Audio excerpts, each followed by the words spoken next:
Morning, my good friends. Hope everybody's doing great this morning and had a wonderful week inside, out, away from all the heat that we had. And hope y'all have already had a great morning of praise and worship there with Pastor Richard at Lawson. You know, the last couple of weeks, we've talked about joy. And this week, I want to shift gears a little bit and talk about another word that can go right along with joy, and that word is peace.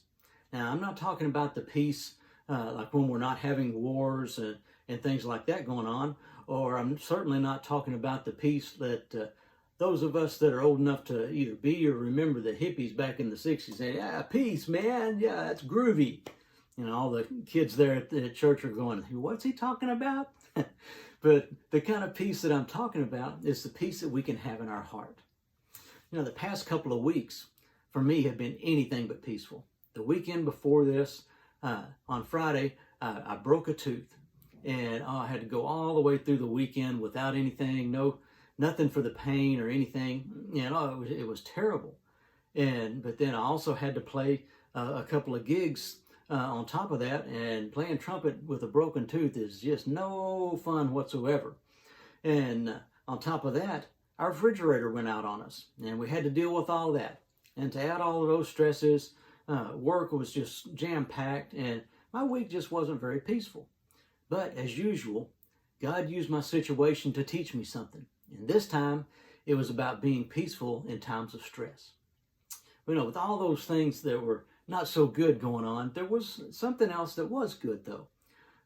Those weeks, I got to see my grandkids and the Lawson kids enjoying VBS.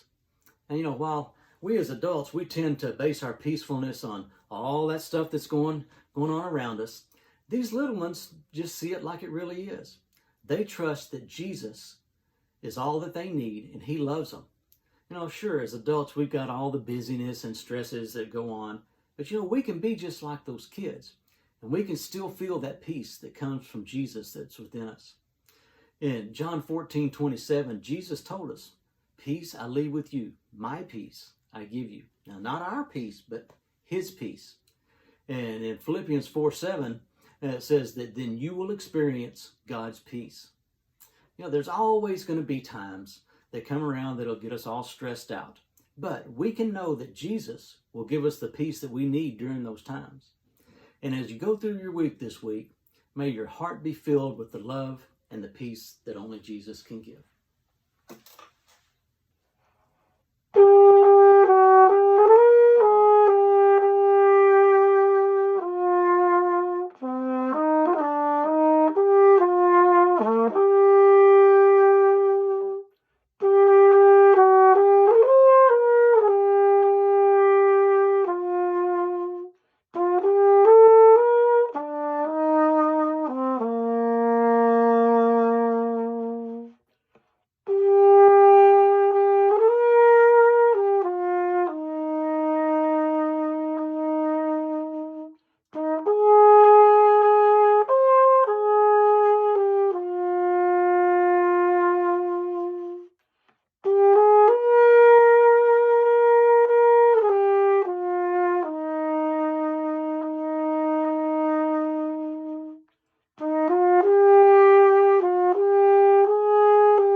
Hope y'all's week is nice and peaceful and calm.